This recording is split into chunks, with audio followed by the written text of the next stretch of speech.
Et elle prend un rendez-vous pour un avortement, donc moi je la rejoins à Berlin, on passe 3 jours ensemble pour préparer ce moment-là, et la veille du rendez-vous, elle me dit en fait j'y vais pas. Pour moi à ce moment-là, c'est mais non mais c'est pas possible, c'est une blague, c'est un film catastrophe. Le monde arrête de tourner et je deviens fou en fait. Je deviens fou parce que en fait je sens que je n'ai aucun contrôle sur la situation. C'est une blessure de trahison qui se réveille à ce moment-là, je pense. Donc je pars crier dans les bois et en fait il y a une colère immense qui m'habite à ce moment-là. Je crie et au bout d'un moment, je comprends que si je me mets avec cette colère, si cette colère reste en moi, ça va être très compliqué de vivre en fait.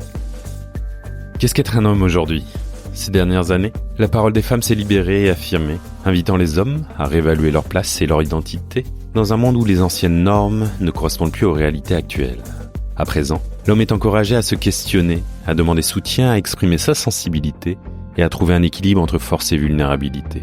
L'intention de ce podcast est d'élargir les horizons, de revisiter les représentations du masculin et d'offrir des perspectives pour mieux se comprendre et renforcer nos liens. Je m'appelle Loïc Gernot, je suis coach relationnel et j'accompagne les hommes à mettre des mots sur leurs ressentis, à exprimer leurs besoins et à affirmer leur singularité. Dans cette dynamique, je vous propose chaque jeudi de partir à la rencontre de personnalités inspirantes qui partagent leur parcours et leurs réflexions sur des thématiques variées autour de la relation à soi, aux autres et aux vivants. Un lundi sur 2, je vous invite également à découvrir un épisode spécial avec une femme qui nous offre son regard sur les masculinités ou avec une conversation entre hommes où nous explorons ensemble des sujets profonds et d'actualité. Si ce podcast résonne pour vous, je vous invite à le partager autour de vous, à le noter sur votre plateforme d'écoute préférée et à commenter les épisodes sur les réseaux sociaux ou sur Discord. Vous pouvez également soutenir sa production en contribuant à une cagnotte participative sur Tipeee. Enfin, pour ne rien manquer des futurs épisodes, des ateliers en ligne organisés dans le cadre du podcast, ou encore de mes accompagnements, vous pouvez également vous inscrire à la newsletter. Retrouvez tous les liens en description. Bienvenue sur Domam.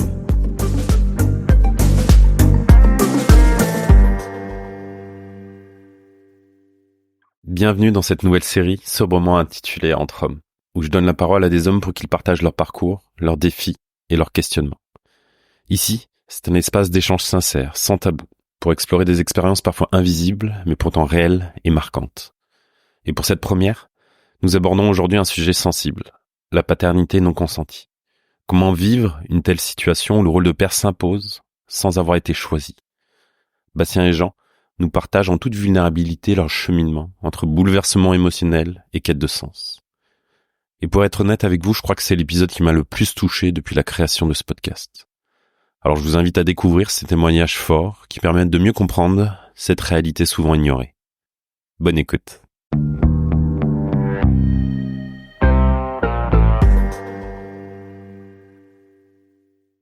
Bonjour messieurs, bienvenue sur ce podcast sur Domam et pour cette nouvelle série qu'on introduit ensemble. À vrai dire, j'ai pas statué encore sur le nom. Peut-être que ça s'appelle Entre hommes, tout simplement, ou je vais voir. Peut-être que cette première expérience me donnera une idée de titre. Comment allez-vous ? Comment vous sentez-vous ? Avec quoi vous arrivez pour ce podcast, cet épisode ensemble ? Bonjour Loïc. Moi j'arrive avec, je sais pas, avec du chantier. Avec du chantier, c'est le gros chantier à la maison. Il y a toutes les menuiseries, toutes les fenêtres qui vont être changées. Donc je sais pas qu'est-ce que ça veut dire encore, mais voilà, peut-être d'amener plus de clarté, plus de lumière dans mon espace de vie.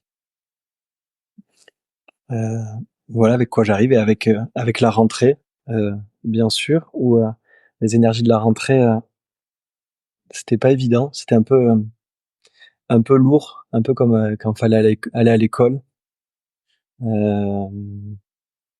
Voilà avec quoi j'arrive. Il y a eu une semaine de gris, un peu de la bonne énergie de la rentrée un peu lourde. Et voilà, et j'arrive d'un stage homme, du coup de tantra homme, qui m'a bien reboosté. Voilà, de sentir que de pouvoir guider, qu'il y avait des hommes sur le chemin engagés, ça m'a bien remotivé et de revenir dans l'élan d'hier et de pouvoir faire une belle plage au soleil. Voilà, ça m'a bien remis, bien remotivé. Voilà avec quoi j'arrive. Merci. Merci Jean. Bien dit Jean. Ah oui, je m'appelle Jean. Et moi, Sébastien. Salut Loïc, merci. Alors, avec quoi j'arrive? Avec un cœur qui bat fort dans la poitrine, d'être là maintenant avec vous. Avec l'envie de partager. Et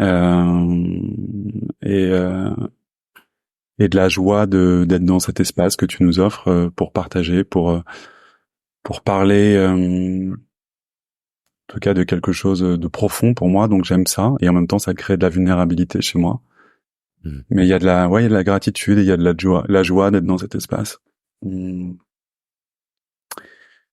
J'arrive plus globalement avec un été génial, et là j'ai l'impression que on est le 11 septembre, mais j'ai l'impression que c'est l'automne déjà, donc il y a un peu de frustration de voir l'été partir. Je sais pas où vous êtes. Enfin, si je sais où vous êtes, il y en a un qui est à Biarritz.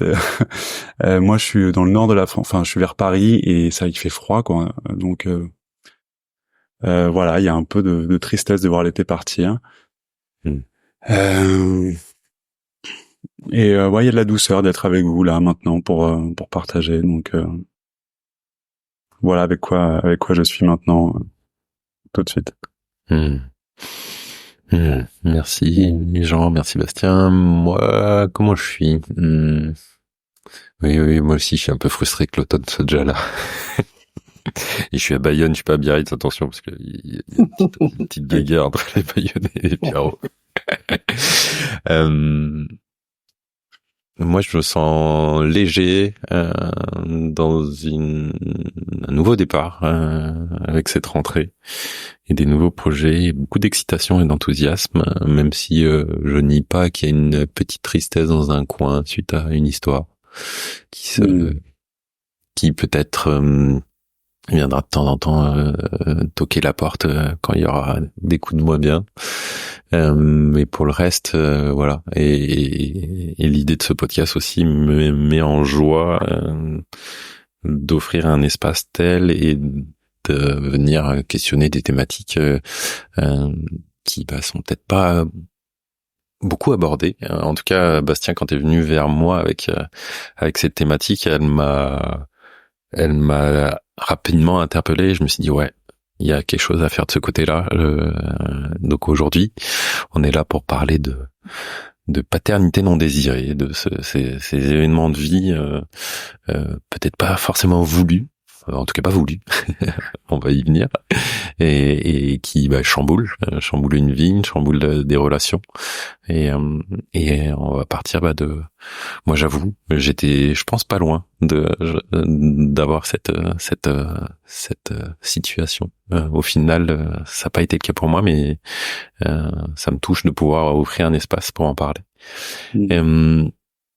Du coup, simplement pour commencer, j'aimerais que chacun de vous exprime son expérience, comment ça s'est passé dans les faits de cette paternité non désirée, non voulue.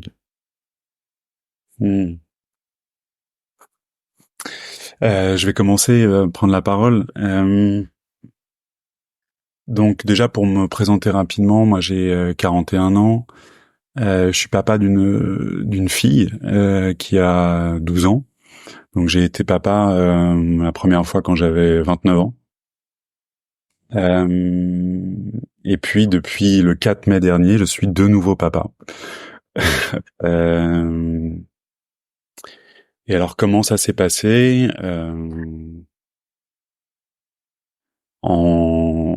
Je vais essayer d'être très simple dans l'explication.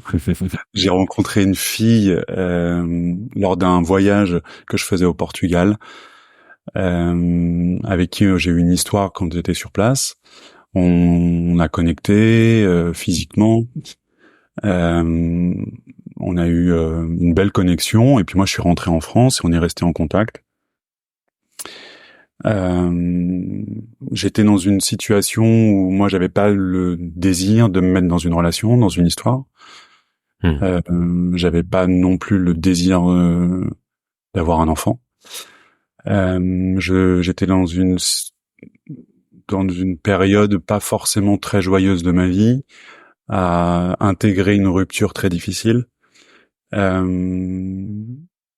Donc j'étais, je me sentais absolument pas prêt, en tout cas, pour avoir un enfant à ce moment-là.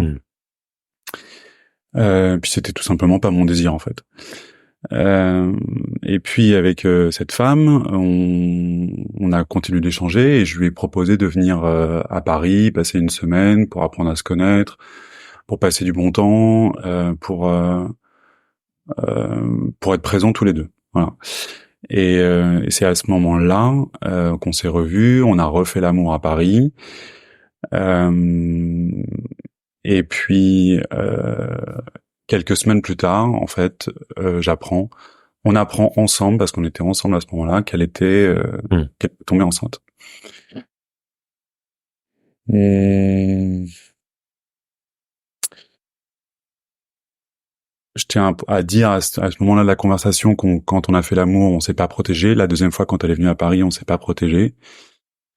Et pour placer un peu de contexte, on avait fait le choix de pas se protéger pour une question de confort. On avait fait tous les deux des tests de santé sexuelle.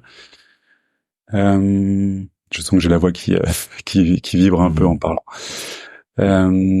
Et en fait, elle avait comment dire, elle suivait ses cycles hormonaux via une application.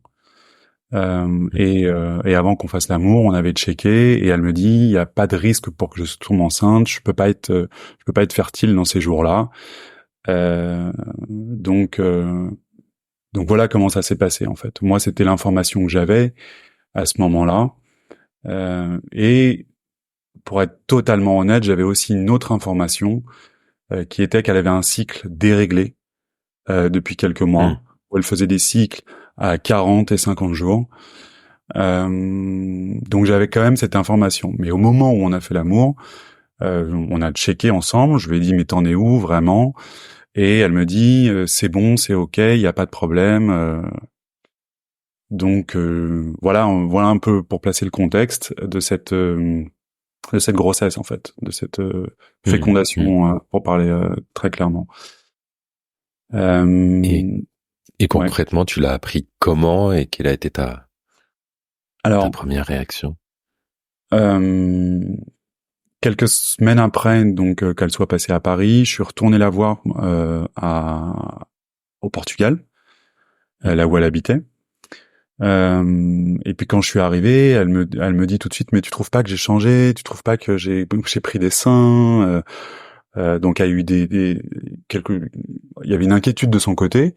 Et je lui ai dit, écoute, non, je vois pas de changement, mais fais un test, comme ça au moins on aura la certitude qu'il y a pas de problème. Et en fait, quand le lendemain elle fait un test, et là on est tous les deux.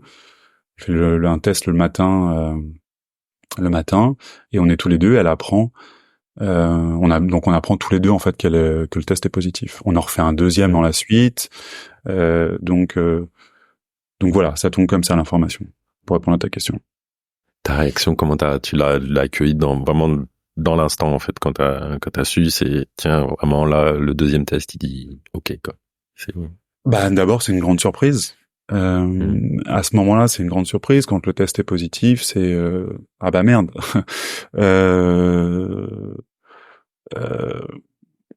Et en fait, ce qui me surprend, c'est que je suis touché aussi par son état à elle, qui est, elle est défaite. Elle est en pleurs tout de suite quand elle prend le test dans les bras, dans les mains. Elle est vraiment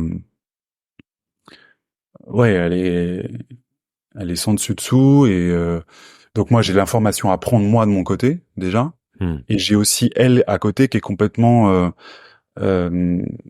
chamboulée quoi. Donc pour moi c'est un moment pas facile, j'ai envie de la soutenir mais j'ai aussi l'information à intégrer. Mais moi dans ma tête à ce moment-là, c'est bon, bah comment on va faire pour avorter. Très vite, c'est ça là, c'est ce qui se passe à l'intérieur de mon cheminement intellectuel, c'est celui-ci quoi. C'est ok, qu'est-ce qu'on va mettre en place pour l'avortement. Mais de toute façon, à ce moment-là, je n'ose pas en parler. En fait, j'ai déjà, je la vois déjà elle en train de subir cette information et j'en parle pas. Et de toute façon, c'est pas le moment d'en parler du tout, quoi. Ouais. Merci Bastien pour ce premier témoignage. Et toi, Jean, c'est quoi ton histoire? Je vais prendre un temps de respiration. Je sens que le témoignage de Bastien, du coup, m'a touché, et que j'ai le cœur qui bat fort. Du coup, moi, le contexte, parce que je suis en relation avec une femme depuis environ 7 mois. Et du coup, on avait réalisé un voyage ensemble où moi je sentais que la relation se terminait, qu'on était plus vers la fin de la relation. Elle habitait chez moi et du coup moi je quittais ma maison pour aller vivre dans la forêt. Et à ce moment-là, voilà, c'était déjà établi que voilà, moi je reprenais ma route tout seul et qu'elle voilà, qu'elle reprenne son chemin. Et c'était un peu la dernière, je sais pas comment dire, la dernière fois qu'on se voyait. Et c'était un peu comme le dernier le revoir quoi, le câlin d'adieu. Et quand même il y avait aussi ce suivi des cycles où j'avoue pendant 7 mois où c'était pareil avec le suivi des cycles menstruels. Et donc voilà, avant de... Juste par curiosité, avec de quelle manière, parce qu'il y a différentes façons de suivre. Avec une application, ouais. Et normalement c'est censé être aussi avec la prise de température. La prise de température. Ouais. Prise de température régulière. Voilà, donc à ce moment-là, je lui demande en effet où elle en est de son cycle, et donc du coup pareil, elle check. Et voilà, elle me dit non mais c'est bon, c'est bon. Et donc voilà, on fait l'amour, donc sans protection. Et en fait voilà, je sais pas, une dizaine de minutes ou un quart d'heure après, mais moi déjà je sens au moment de l'éjaculation qu'il y a quelque chose qui voilà, qu'il y a quelque chose qui est parti, qui était pas, voilà, je pourrais dire consenti, ou en tout cas pas clair, pas vraiment établi. Et du coup un quart d'heure après elle me dit je pense que c'était un peu juste, et donc là moi il y a un peu une colère ou une trahison qui commence à naître, et une petite alerte en fait qui commence à germer, en tout cas une petite graine qui se met dans ma tête quoi. Donc j'approfondis pas, je laisse le moment se faire, mais je garde ça quand même derrière la tête. Et comment ça se passe après? Ben après on se sépare. On se sépare, ou du coup bon, voilà, c'est un peu dur, c'est la séparation, donc elle reprend sa route. Et quelques semaines après, moi je devais partir dans un stage de tantra, et elle avait prévu d'aller dans un stage de jeûne. Et donc à ce moment-là, en fait, moi avant de partir au stage, je lui demande de faire un test, de réaliser un test, parce que je sens qu'il y a quelque chose, et que par rapport à ce qu'elle a émis, que c'était un peu juste. Voilà, j'ai envie d'en avoir le cœur net, et pour pouvoir partir tranquille à mon stage. Et surtout, ben voilà, en sachant ça, moi déjà il y avait, je sais pas, quelque chose sur le fait d'aller faire un stage de jeûne si elle était enceinte. Je trouvais ça pas terrible par rapport au développement déjà du fœtus, du bébé. Et donc du coup elle refuse, elle dit non, c'est bon, t'inquiète pas, je le sentirai quand même. Voilà, je connais mon corps, voilà, je suis une femme, je suis mes cycles, je connais ma poitrine. Donc voilà, je me dis bon, ok, moi je sens vraiment que j'ai envie. Elle avait pas eu de gamin, elle, avant. Non, elle n'a pas eu d'enfant, ouais. Moi j'ai une fille du coup, ouais, aussi, voilà, comme Bastien, j'ai une fille de 9 ans, donc j'aime beaucoup, voilà, la grossesse et tout ce mouvement féminin. Donc voilà, je suis intéressé à ça en tout cas. Et voilà, donc j'accepte. Je dis bon, bah ok, très bien. Donc bon stage, on se tient au courant. Et et en fait je sais pas, le 4e jour ou voilà, dans la nuit, voilà, je sens vraiment voilà, comme une petite âme qui vient me voir et qui me dit ah, salut, ça a l'air super chouette ici, vous avez l'air de vous éclater. Qu'est-ce que vous allez faire de moi? Qu'est-ce que vous allez faire de moi? Et donc là, moi je dis bah allez, vas-y, je sors ça de ma tête. Sauf que ça revient, 6 heures du matin. Donc je me réveille, je vais marcher dans la forêt.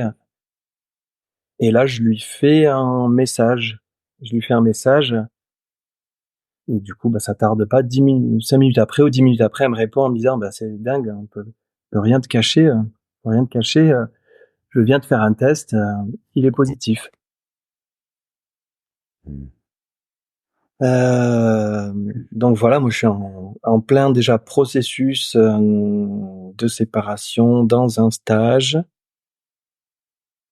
Donc là, à ce moment-là, il y a voilà beaucoup de mouvements en moi en tout cas. Il y a beaucoup de trahison, de colère, et en même temps, il y a quand même il y a quand même quelque chose de, je sais pas, une joie aussi de la vie quoi. Je sais pas, il y a un truc intérieur qui dit, ok, il y a la vie qui s'est créée là, et voilà, je l'avais bien senti cette alerte là. Il y a plusieurs parts de toi qui se bousculent à ce moment-là, quoi, j'entends. Oui, qui se battent un peu. Mais c'est quand même la colère qui prédomine. Ouais. Elle fait un second test, ou comment, pour valider pleinement, ou Bah du coup, vu qu'elle est en processus voilà de stage de jeûne et que bah, elle s'affaiblit, et là du coup elle sent qu'en effet il y a sa poitrine qui change. Elle sort du stage et elle va faire une prise de sang pour vraiment confirmer et aussi pour pouvoir voilà, pour vraiment être sûr, même s'il y a très peu de tests positifs, enfin très peu d'erreurs. Et du coup, bah, la prise de sang confirme bien qu'elle est enceinte. Et du coup, comment ça se passe pour toi, et avec cette femme, comment il y a un échange, une discussion, on le garde pas, quel chemin commence à ce moment-là? Bah un grand chemin intérieur, je pense, des deux côtés. Moi, il y a vraiment le chemin intérieur de suite. Comment on va faire pour l'avortement? Voilà, moi, c'est vraiment, ben, je suis là, t'inquiète pas, on a fait ça ensemble. Je serai là en soutien pour aller vers ce chemin de l'avortement. Et voilà, et elle est assez distante, absente. Et à la sortie du stage, du coup, c'était prévu qu'on se retrouve parce que c'était dans la même région. Et à ce moment-là, il y a, je sais pas, il y a pas vraiment de discussion. Moi, je la retrouve, je mets ça un peu de côté. Je mets ça un peu de côté, j'avoue, et du coup, on se retrouve et on se reconnecte. Et on se reconnecte. Et derrière, après moi, il y a vraiment voilà, ça avait déjà été discuté. Voilà, moi j'avais 36 ans. J'ai eu ma première fille à 27 ans et j'avais pas envie d'enfant. J'avais pas envie d'enfant à ce moment-là. Et elle, du coup, qui allait avoir 40 ans, c'était vraiment une envie profonde, voilà, de construire une famille et d'avoir un enfant. Donc voilà. Après, on parle et voilà. Elle me dit qu'il faut qu'elle réfléchisse. Toi, tu traverses quoi là à ce moment en termes d'émotion? Parce que il y a forcément quelque chose qui me vient. Elle a 40 ans, elle veut des enfants. Tout à fait. Hmm. Tout à fait. Et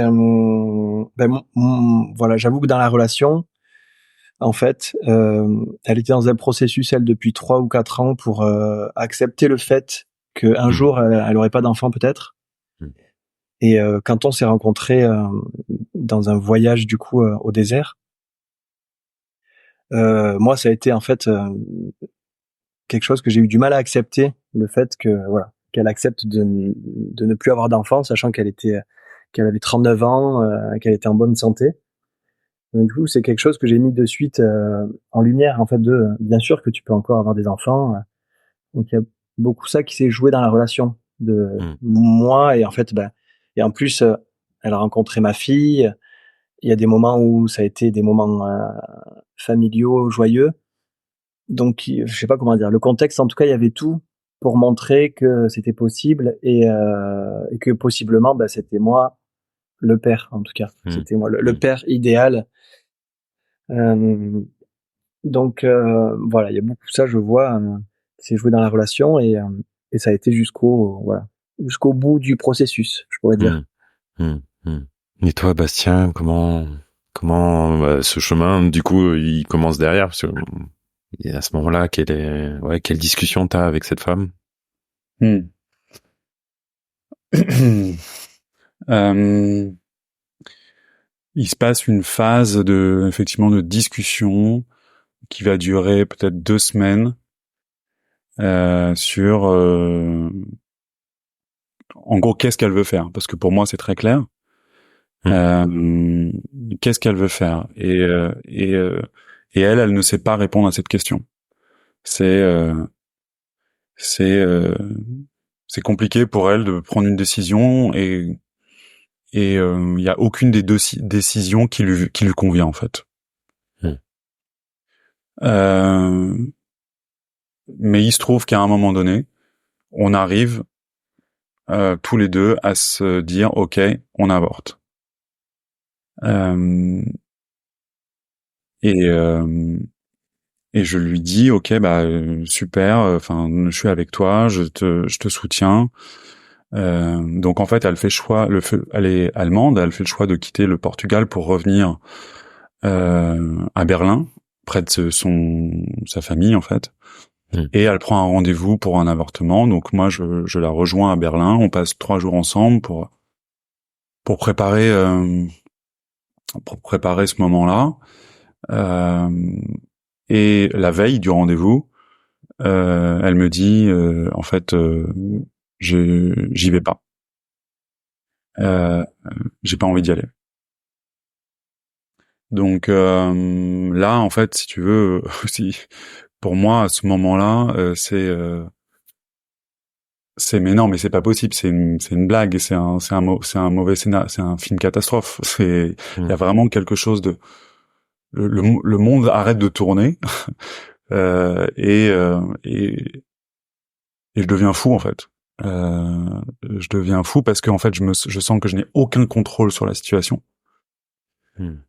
Euh, et donc il y a en fait c'est une blessure de trahison qui se réveille à ce moment-là, je pense. Hmm. Donc je pars dans les bois, je pars crier dans les bois, et en fait il y a une colère euh, immense qui m'habite à ce moment-là. Je crie et au bout d'un moment, en fait, je comprends que si je me mets avec cette colère, si cette colère reste en moi, ça va être très compliqué de vivre en fait, tout Hmm. simplement. Ça va être très très compliqué de Ouais, vivre clairement. avec cette Ouais. intensité. Hmm. Euh, Donc je ressens mon émotion grâce à des outils aussi de gestion émotionnelle que je pratique depuis des années. Donc ça, je dois avouer que ça m'aide beaucoup Ouais. à vivre le moment. Euh, et en fait, ce qui se passe, et c'est là où je vais rejoindre ce que disait Jean, c'est que il y a quelque chose où je vais me pardonner en fait. Hmm. Je vais pardonner d'avoir éjaculé, très concrètement. Pourquoi? Parce que Jean parlait de ses intuitions, bah moi aussi en fait j'en ai eu une. C'est-à-dire qu'au moment où on faisait l'amour ce soir-là, où elle me parle de l'application, en fait il y a eu un truc du genre mais je te crois pas en fait. Enfin, au fond de moi, il y avait quelque chose de l'ordre de c'est de la merde ce que tu me racontes. Enfin, cette application, j'y crois pas du tout. Et au moment effectivement où il y a eu où j'ai éjaculé, j'ai senti quelque chose. Il y a quelque chose, je pourrais pas dire ce que c'est, mais il y avait une intuition très forte que il y a un truc qui est pas clair. Un truc qui est en route, c'est parti. Il y a un truc qui est en route, comme le disait Jean tout à l'heure, et c'était exactement ça. Donc au fond de moi, en fait, il y avait un savoir, il y avait le savoir de ça, en fait. Et ce qui s'est passé quand je suis allé crier dans les bois, j'ai reconnecté avec cette oulala, ok, pardonne-toi tout de suite de ça, de ne pas avoir écouté ton intuition, en fait. Bon, ça a été mon process interne. Et après, je lui ai dit, et je suis revenu vers elle, et je lui ai dit et là aussi je rejoins Jean. Il y avait une forme de joie au fond, enfin je sais pas comment expliquer, mais ok, je vais être père et je vais assumer en fait. Et il y a une joie de la vie en fait, même s'il y avait de la colère. Et là aussi il y avait plusieurs parts de moi qui se bagarraient en fait, mais il y avait aussi le fait d'être là pour la vie qui était en train de naître, qui était en train de se créer. Donc je lui ai dit je vais accueillir cet enfant en fait. Et ça a été instantané. C'est à partir du moment où elle ne voulait plus avorter, j'ai accompagné le processus de la vie. À partir du moment aussi tu t'es pardonné, j'entends. Ouais, oui, ça a été si tu veux, c'était un travail. Le pardon, je veux dire, ça a été une étape du pardon, et après il y en a eu d'autres. Je veux dire que je peux pas dire que ça a été fait en un claquement de doigts. C'est un processus qui est même toujours en cours. Mais en tout cas, il y a eu un moment décisif où il y a eu une version de moi qui a dit, ok, sois plus grand que la colère, sois plus grand que la rancœur, sois plus grand que tout ça en fait. Et ça a été un cadeau, cette espèce de sagesse qui m'est tombée dessus à ce moment-là, que je garde et que je nourris au quotidien aujourd'hui pour accompagner mon fils. Ça a été un changement radical dans ma vie en tout cas à ce moment-là. Ouais. Ouais. Et du coup, boum, c'est acté. Et vous le gardez tous les deux. Et du coup, et comment ça a accueilli par l'entourage, comment c'est de venir dire tiens, je vais avoir un enfant avec une femme avec qui j'entends pas forcément une relation où il n'y a pas un projet de relation. C'est une question, c'est aussi un gros volet, un gros volet de toute l'histoire. C'est le ressort entourage. Je te remercie de poser la question. Juste avant, je voudrais dire que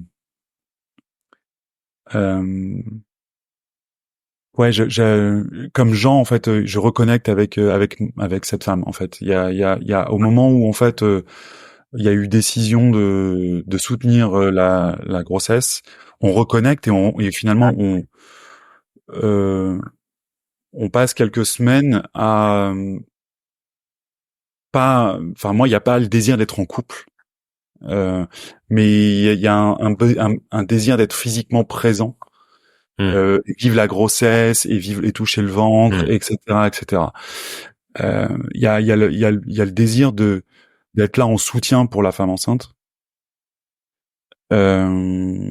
et d'être là en tant que père et de protecteur quelque part, quoi.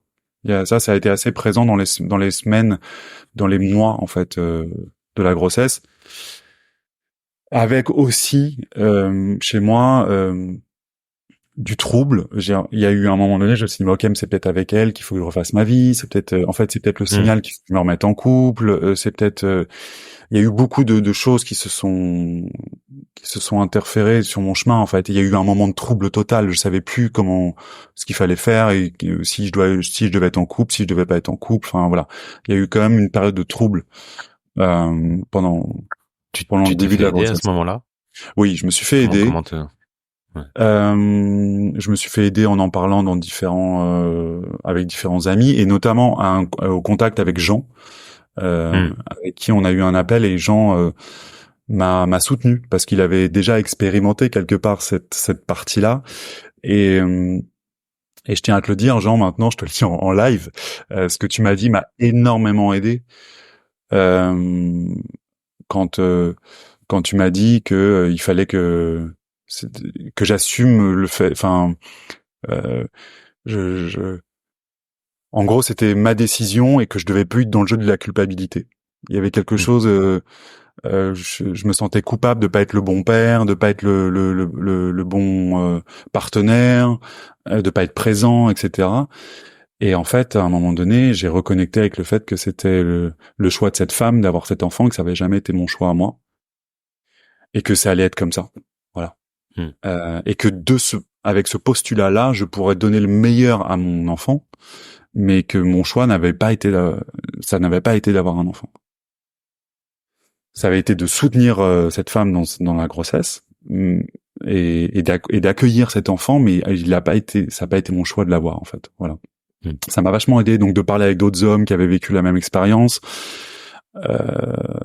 d'avoir des soutiens psychologiques. Mais pour revenir à la question que tu posais, c'était sûr que c'était très challengeant d'être avec cette situation euh, dans mon cercle familial, parce que je voyais que ma situation déclenchait beaucoup de peur en fait chez les gens. Mais comment tu vas faire? Mais qu'est-ce qui va se passer? Mais comment vous allez faire, etc., etc. Et ça a été dur. Ça l'est toujours, hein, avec ma famille, tu vois. Ma mère, je vois qu'il y a des, il y a des, les gens se soucient de cette situation et en même temps, et j'ai dû me protéger un peu de ça, dire ok, je veux pas de vos peurs en fait. C'est bien sympa, mais moi j'ai déjà beaucoup à gérer quoi. Donc oui, ça demande de recréer un nouveau modèle en fait. C'était pas du tout mon idée. J'avais pas du tout imaginé ça dans ma vie de ce modèle familial. En plus avec un enfant qui est en Allemagne, à Berlin. Moi, je suis entre Paris et la Normandie. J'ai jamais eu le projet d'aller habiter en Allemagne.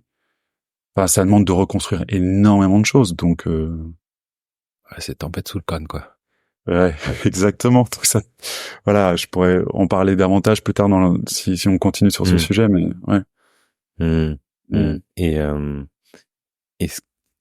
qu'est-ce que ça change dans la relation avec la femme? Je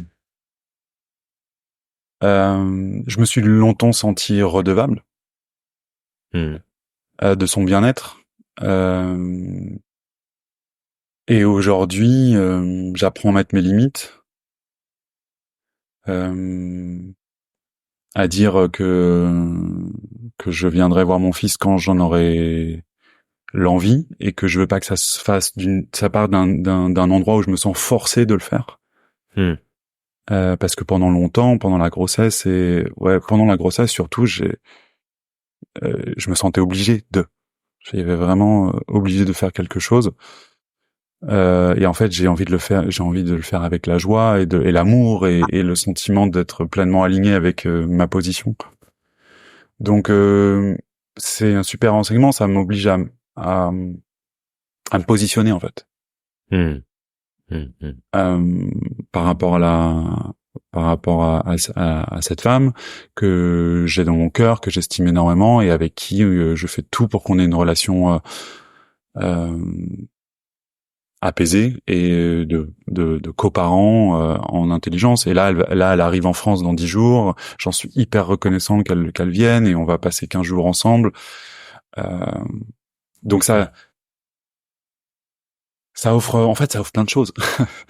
Ça déconstruit énormément de trucs et ça offre plein d'autres choses. Donc moi je vois le cadeau aujourd'hui. On va y venir peut-être après, ouais. Et toi, Jean, comment, une fois que la décision est prise de garder, qu'est-ce que tu ressens? Comment tu l'accueilles? Comment c'est accueilli autour de toi? J'avoue qu'il y a eu beaucoup de mouvements et d'allers-retours, on va dire. D'abord, il y a eu pendant 2 jours, j'ai laissé la place vraiment au fait que à la joie et à l'amour et à accueillir pleinement cet enfant. Donc du coup c'était carrément, je le dévoile à mes amis proches, je le dévoile à ma famille. Voilà, l'espace de 2, 3, 4 jours. Et en fait, après je partais, c'était la saison, ça commençait les festivals, du coup je partais en festival. Et quand je commence à l'annoncer à des amis, en fait ça sonne faux, ça sonne complètement faux. Je me dis mais en fait je fais semblant d'être joyeux, donc c'est mon gros côté sauveur, faut être dans la joie, faut être dans l'amour. Et donc là je vois complètement cette injonction tomber sur moi en fait quand je le dis à des amis. Je leur dis mais en fait non, en fait c'est pas vrai. Je suis pas content. Euh, j'ai pas été accueilli. Mon nom, il a pas été accueilli, donc c'est non consenti, quoi, non désiré. Euh, En fait, j'ai pas envie de cet enfant. Et donc là, en plein festival, je pars dans un processus où en fait j'ai envie d'être entendu, écouté, respecté. Euh, voilà, donc par de là, j'ai un ami très proche du coup qui m'accompagne, qui fait de l'accompagnement du coup, qui m'accompagne toute la nuit, quoi. Toute la nuit pour vraiment écouter mon corps, mes ressentis et tout ce que j'ai vécu depuis depuis que j'ai appris cette nouvelle. Et donc du coup le lendemain, je fais un message à la future maman pour lui dire que en fait depuis 2, 3, 4 jours, je me respecte pas et en fait j'ai pas envie de cet enfant. Mon choix il a pas été respecté, donc j'ai envie qu'on aille vers un avortement. Euh, donc là, dans la journée, euh, elle comprend pas, elle est complètement déboussolée, désemparée sur le fait de mon retour en arrière, un peu de. Mais attends, t'étais content, t'étais joyeux, qu'est-ce que c'est? Bah non, en fait, je me suis pas respecté. Voilà, je connais bien cette position de faire plaisir, de d'être sauveur, de tout va bien. Et en fait, non, ça va pas. Dans mon corps, il dit non. Et donc du coup, bah là au téléphone, je pense que c'est la grosse engueulade. C'est la grosse engueulade. On s'envoie bien. Voilà, on se dit tout ce qu'on a à se dire, je pense profondément. Ouais. Et on se dit, bah après le festival, voilà, on se retrouve pour se faire accompagner du coup par un ami qui est accompagnant thérapeute imago pour faire une médiation. Donc on se retrouve dans un lieu neutre. Chacun fait moitié de la route. Et on se retrouve et voilà, par-delà cette médiation, ben c'est en fait voilà, en lui disant ben en fait Jean, il a pas envie de cet enfant, toi tu as envie de cet enfant, comment on fait pour se respecter? Et donc là voilà, chacun on a pris 2 heures, 3 heures pour refaire une discussion sur le fait qu'elle ne respectait pas ma décision et qu'au final, c'était elle qui portait l'enfant, c'était son choix. Et voilà. Et en connaissance de cause, qu'elle ne respectait pas mon choix, elle avait bientôt 40 ans, elle décide de le garder. Euh, et donc, à partir de ce moment-là, je sais pas comment dire, pour moi, c'est gros processus de trahison, de pas être entendu, de pas être écouté. Donc, voilà, je me dis que c'est un gros sujet en fait que je vis dans les profondeurs un peu tout seul. Mais heureusement, j'ai une petite communauté d'hommes avec voilà une trentaine d'hommes avec un groupe. Et je me dis ça serait bien que je le partage ça parce que moi j'ai jamais trop entendu parler de ça. Et donc je partage ça et en fait je me rends compte que beaucoup d'hommes ont vécu ça et qu'il y a beaucoup d'hommes pour me soutenir, notamment voilà 2, 3 amis très proches, voilà qui m'accueillent en tout cas dans cette profondeur de blessures, de trahison, d'injustice, Même du coup, je me renseigne au niveau juridique pour savoir comment je peux me protéger en fait, pour dire juridiquement, cet enfant il va arriver, mais cet enfant je le voulais pas.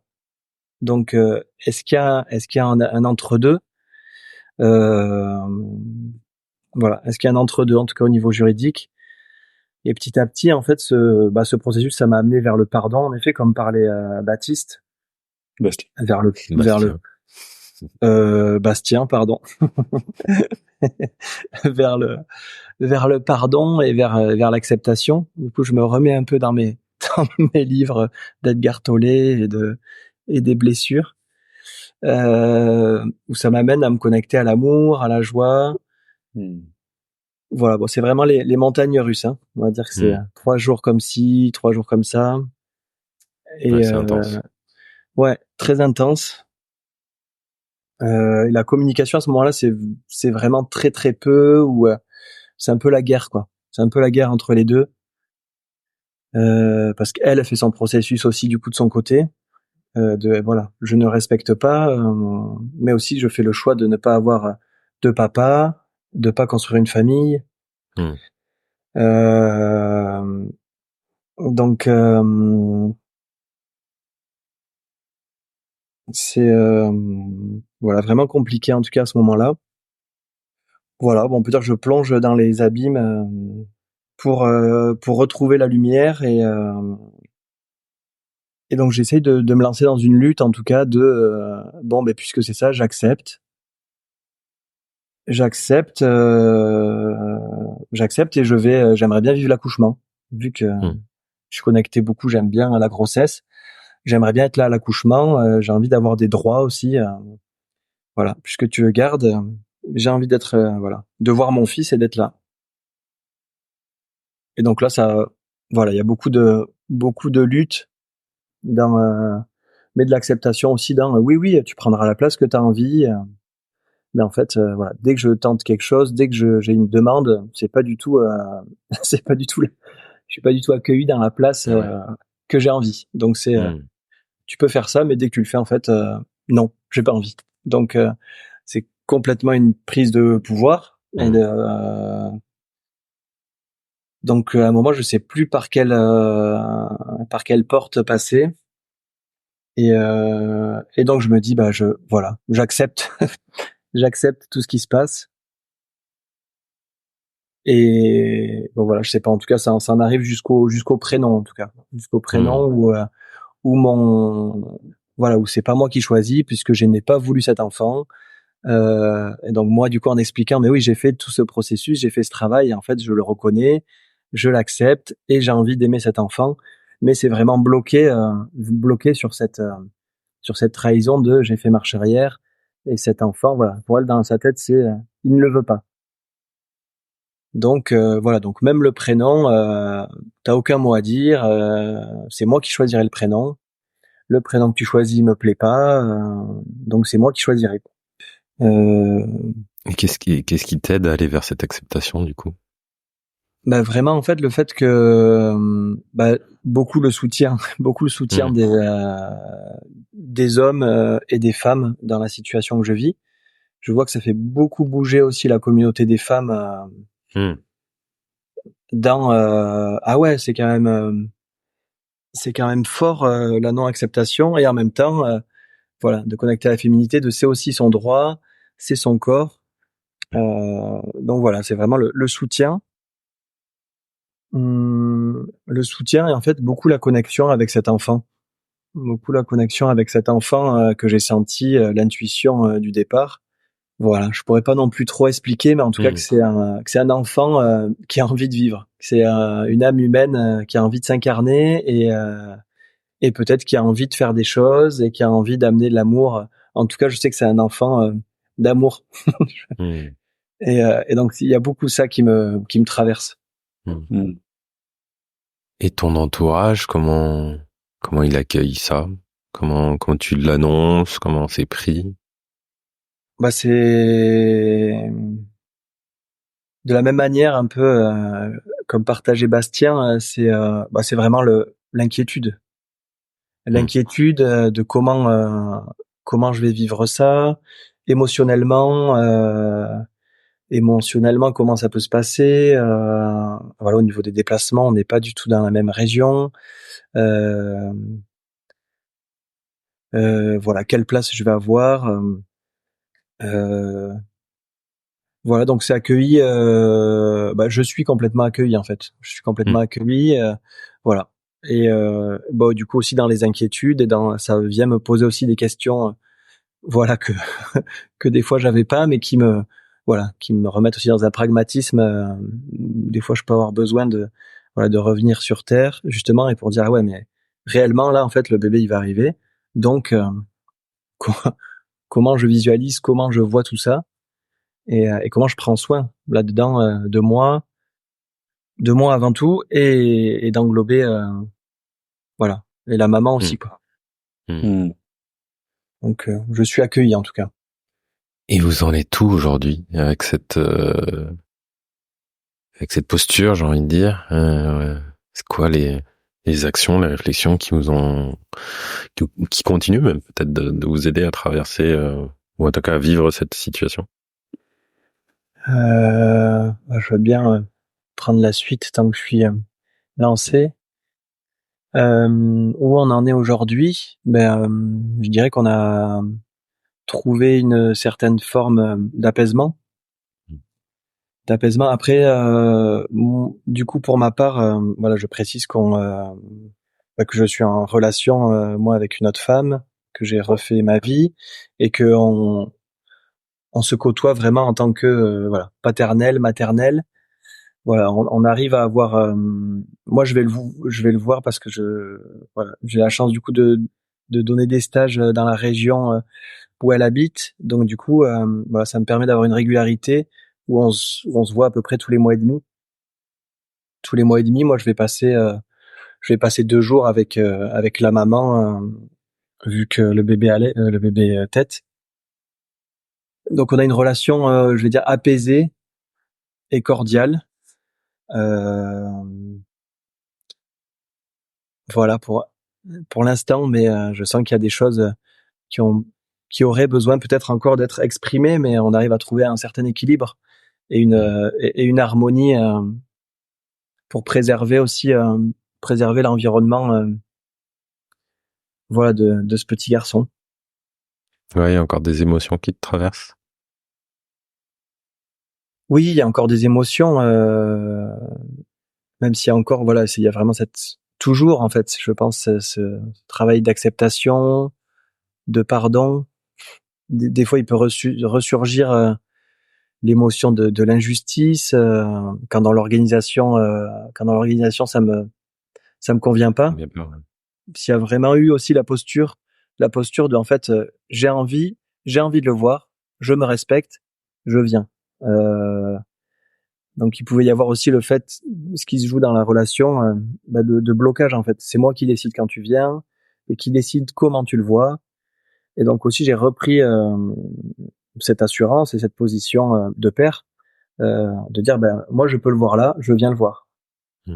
Donc voilà, il y a ça de temps en temps aussi qui travaille et au niveau des émotions, c'est assez oui, je pourrais dire assez calme sur le fait de ma non-présence. Je dirais de ma non-présence, de mon non-accompagnement de mon enfant.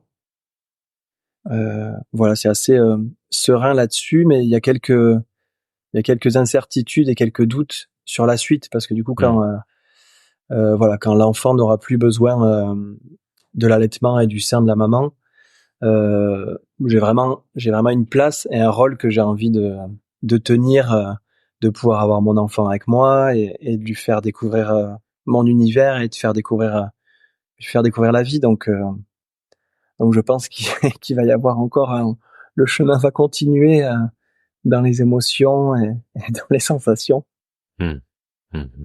Mais voilà, en tout cas, j'essaierai de faire tout en œuvre pour que ça puisse se passer au mieux et que les émotions puissent s'exprimer, qu'on puisse continuer à être reliés. J'entends. Et toi, Bastien, comment c'est aujourd'hui? Est-ce qu'il y a des choses que tu as dû mettre en place ou traverser que t'as peut-être pas encore évoqué? Comment c'est aujourd'hui? J'ai l'impression d'avancer jour après jour. Euh, et j'accepte les moments d'incertitude où je sais pas, quel cadre je veux proposer à mon fils. Je sais que la maman récemment m'a demandé, mais à quelle fréquence tu veux venir lui rendre visite, à quelle fréquence tu veux appeler. Elle m'a exprimé son besoin de clarté en fait. Je lui ai dit que pour l'instant, je n'arrivais pas à répondre à cette question. Je sens que j'ai besoin de voir mon fils pour sentir cette connexion et que euh, c'est très impalpable pour l'instant. On s'appelle de temps en temps sur Visio, donc c'est génial, mais très vite je me sens frustré parce qu'en fait en vrai j'ai envie de le serrer et de l'avoir et de le sentir et de le malaxer et de jouer avec et d'être avec lui, d'être dans une connexion physique. Donc en fait cette histoire de Visio c'est cool, mais ça me va pas. Donc il y a une frustration que je dois aussi gérer.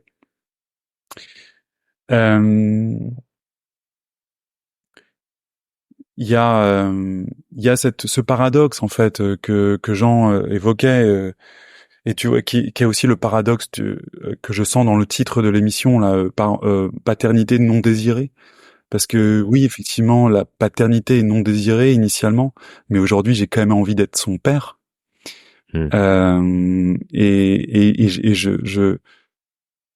Je veux que cet enfant se sente accueilli par ses parents en fait, sa mère et son père. Et c'est vrai que c'est une situation pas évidente, c'est une situation paradoxale en fait. Et ça, je sens que c'est le temps qui va permettre d'aplanir, de pacifier ce paradoxe. C'est quelque chose c'est une question que j'avais envie de poser. Tu sais que les enfants ressentent tout, même à l'intérieur du ventre de la mère, et il y a eu plein d'exemples d'enfants non désirés. Il y a beaucoup d'enfants qui sont toujours posés des questions derrière après toute leur vie s'ils étaient réellement désirés. Toi, dans la position de père, c'est quelque chose dont tu te soucies, qui t'inquiète? Ça m'inquiète au plus haut point. Ça a été ma grande inquiétude et source d'énormément de stress pendant la grossesse, parce que j'ai aussi étudié l'impact des grossesses stressantes sur les enfants. Donc une femme qui a une grossesse seule, c'est pas forcément, ça peut être stressant. En tout cas, je sais que la maman de mon fils a vécu une grossesse stressante. Donc ça m'a beaucoup impacté. Je me suis beaucoup soucié de ça. C'est jamais ce que j'aurais voulu en fait dans mon idéal. Je voulais être papa et créer famille de nouveau et créer ce cocon de sécurité pour la grossesse et également pour les premiers mois, pour les années, les premières années. C'est tellement important pour moi.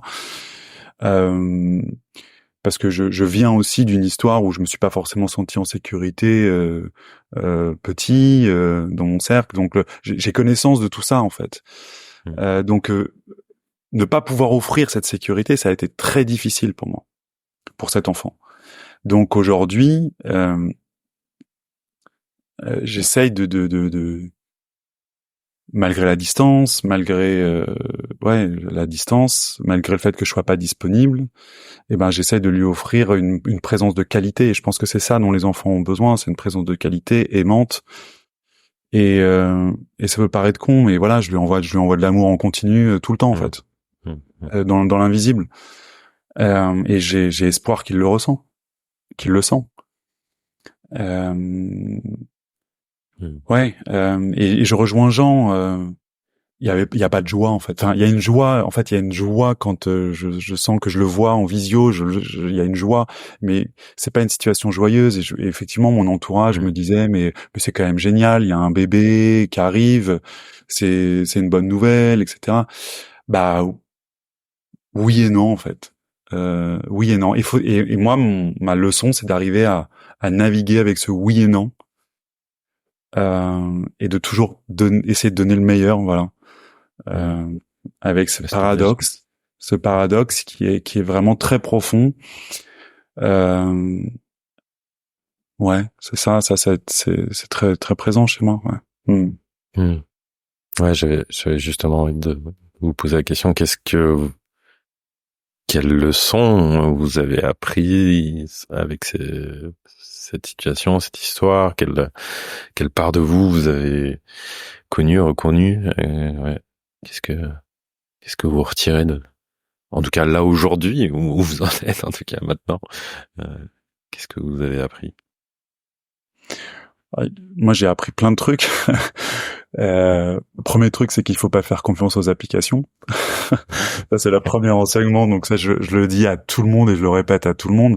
Les applications sont très bien pour savoir si vous voulez faire un enfant, mais pas pour savoir si pas en faire un. Donc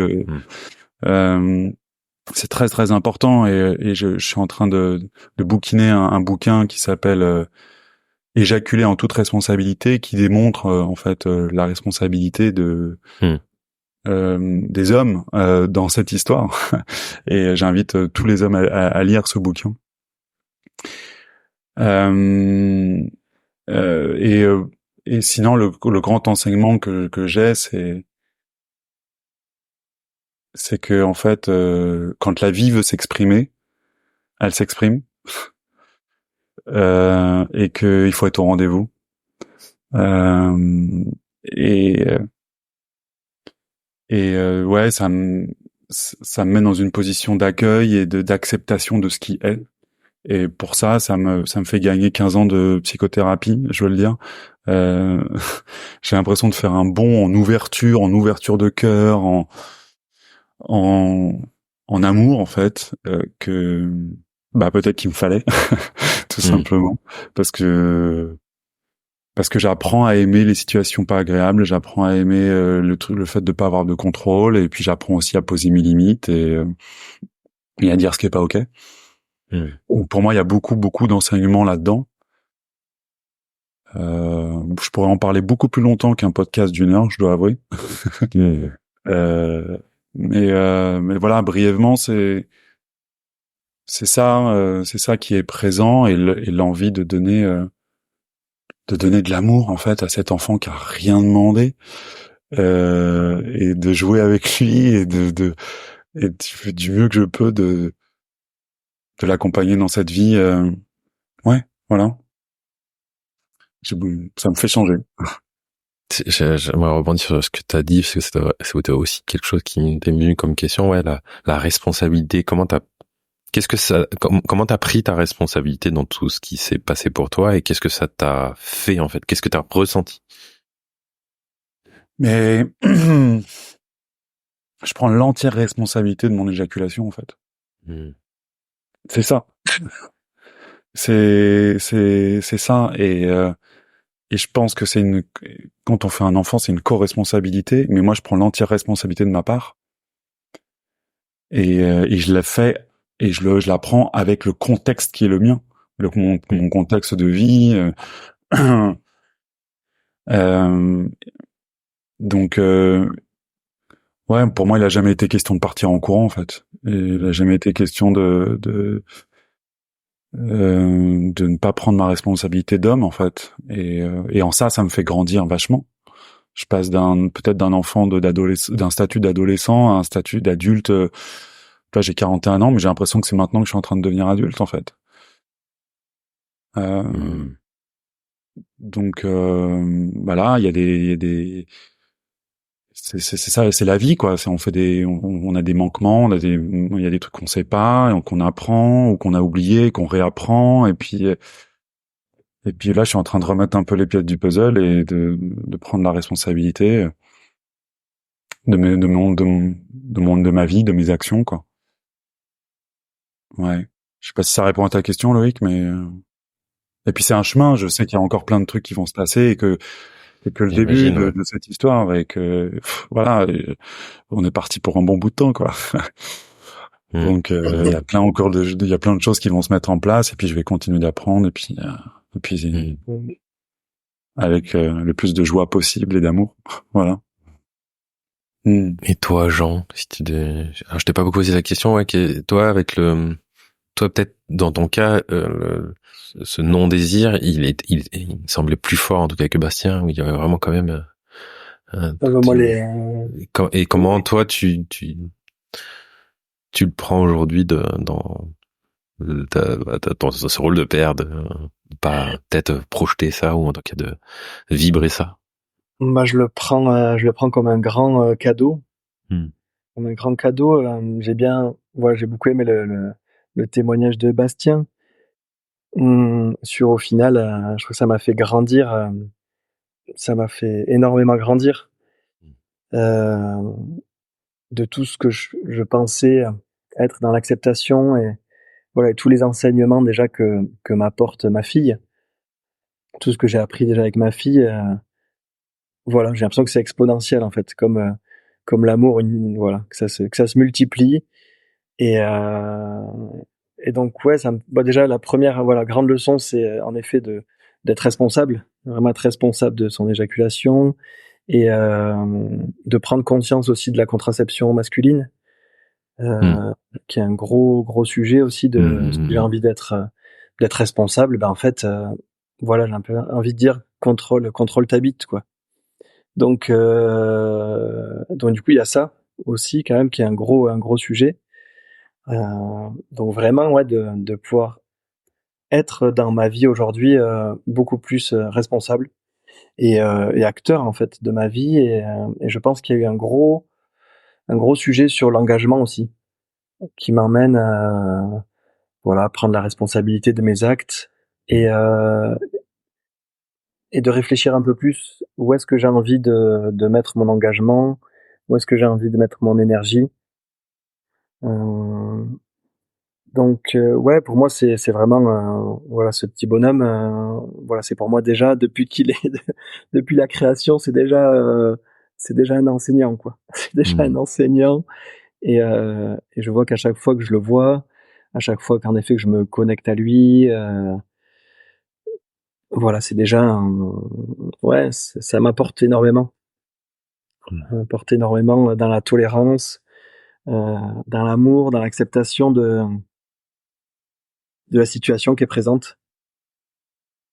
Euh, ouais, de pouvoir aussi amener beaucoup d'honnêteté en fait, parce que voilà, je peux voir encore comment je partage euh, la place, ouais, la place, la place qu'il a, je sais pas comment dire, d'être beaucoup plus honnête en fait sur ma vie, sur mon vécu. Euh, ouais, beaucoup plus de tolérance en fait. Je me dis que de, de pouvoir être réellement connecté aux gens, je vois que ça m'a beaucoup apporté en tout cas dans les partages avec voilà, avec les gens en général. Je suis beaucoup plus dans une position d'accueil parce que j'accueille beaucoup plus ma vie, mon parcours, ce que j'ai traversé et justement que ces épreuves-là me font et vont me faire encore énormément grandir. On va commencer tout doucement à clôturer. J'avais envie à chacun de vous demander peut-être trois questions. Déjà, comment vous sentez là maintenant de partager votre vécu, votre histoire? Même si ça a déjà été un peu évoqué, qu'est-ce que vous diriez à un homme qui se retrouve dans cette situation aujourd'hui? Qu'est-ce que vous auriez envie de conseiller? Et éventuellement de rajouter un mot, quelque chose que peut-être qui vous inspire là, ou qui aurait envie d'être partagé. Je veux bien commencer.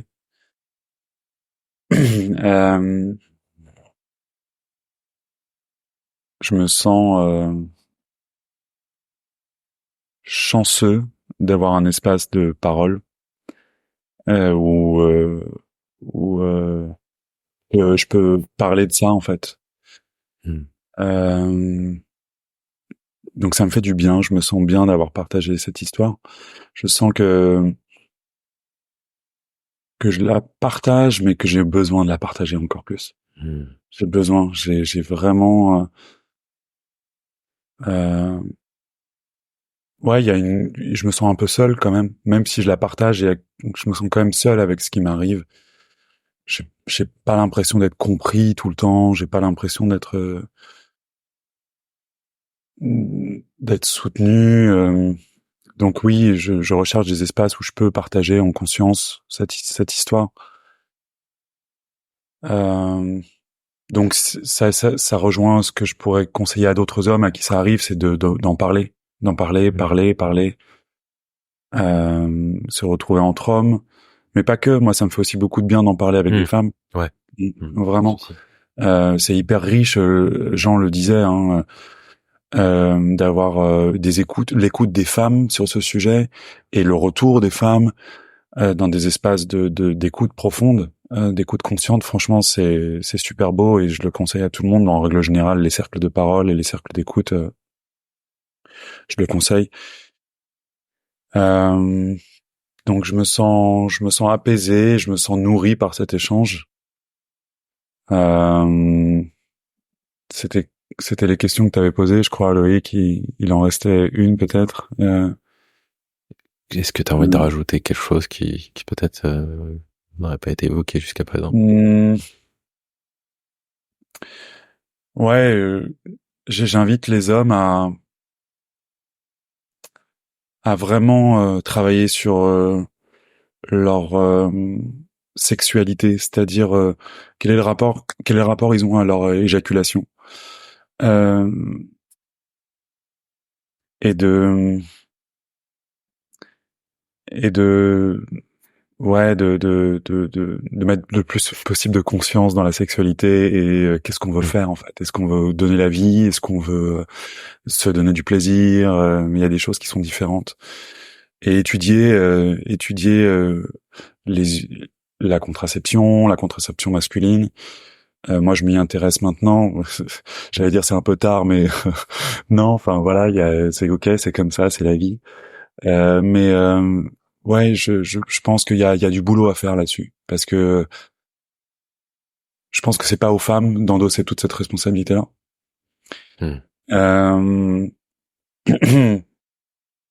Et ouais, voilà, c'est juste ce que j'ai envie de rajouter, c'est mettons de la conscience dans ce qu'on fait, vraiment, c'est hyper important. Et le monde s'en tiendra encore mieux, et on fera des enfants encore plus joyeux. Et la conscience est la clé pour moi. Donc ouais, merci de me faire intervenir sur ce sujet, Loïc. Merci. Merci à toi. Genre. Ouais, moi je me sens vraiment, ouais c'est ça, en gratitude, vraiment chanceux.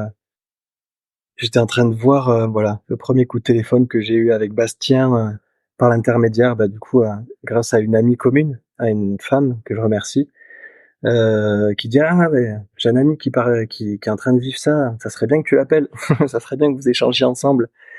Et je vois vraiment ce moment de partage qui était très fort pour moi, comme il disait Bastien, de pouvoir partager, ce que je vis, quoi. Pouvoir partager ce qu'on vit. Ça me fait vraiment, ouais, un truc en tout cas de guérison dans le masculin, d'avoir été un peu bâillonné, de pas pouvoir partager, voilà. En effet, ces histoires d'éjaculation et ces histoires même de sexualité et d'amour, de pouvoir, ouvrir, mon cœur, d'ouvrir son cœur et de pouvoir, partager. Donc je me sens vraiment chanceux et voilà, et merci Loïc de pouvoir mettre ça, voilà, en lumière et de pouvoir le partager. Et merci à nous du coup d'oser la vulnérabilité aussi, de pouvoir se mettre à nu un peu sur ce qu'on a vécu pour pouvoir, ouais, que ça puisse dans l'inconscient, en tout cas collectif, de pouvoir, guérir ça, quoi.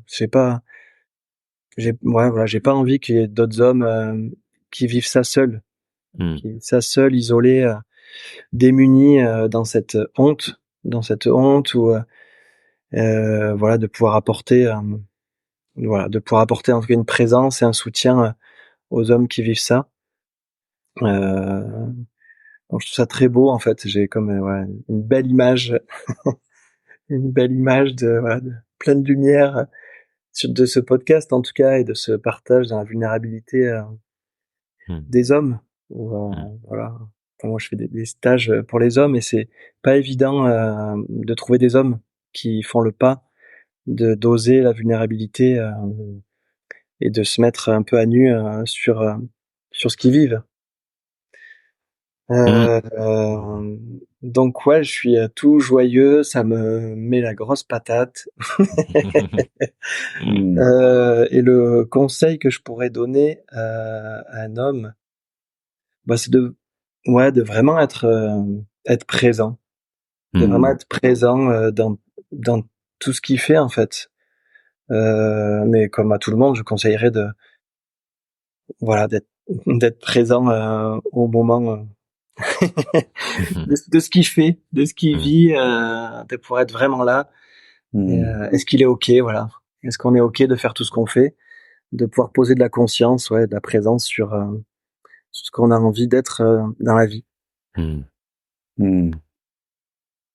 Présence et conscience, oui, ça fait partie en tout cas des valeurs que j'ai envie de partager à travers ce podcast. Donc, je me sens ému, très ému, rien que de le dire. Là, j'en ai les larmes qui me viennent parce que je trouve ça très beau ce qui vient de se passer. Je pense que c'est un des épisodes qui me donne le plus d'émotion. Là, je me sens vraiment très ému, honoré d'avoir pu guider cette discussion. Merci beaucoup pour votre vulnérabilité. Il y en a eu, je trouve, beaucoup du début à la fin.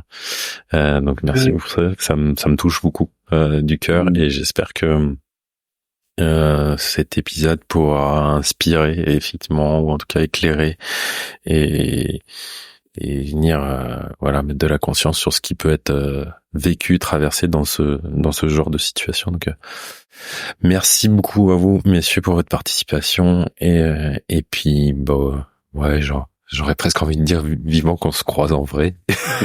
On se recroise en vrai parce que genre on s'est déjà croisé également et ça me fera plaisir avec hâte. Donc écoutez, je vous souhaite grand plaisir, Bastien, de te voir. Et Loïc, on est à côté. Il y a plus qu'à prendre la voiture ou le train. Là, je sens l'envie de vous prendre dans les bras, qu'on se fasse un hug. Virtuel. C'est sûr. Merci à vous les. Je vous souhaite une belle journée et puis à très bientôt, j'espère. Ciao. Merci beaucoup, Loïc. Merci, Bastien. Et à tout bientôt. On se tient au courant virtuellement. Ciao. Bisous. Ciao.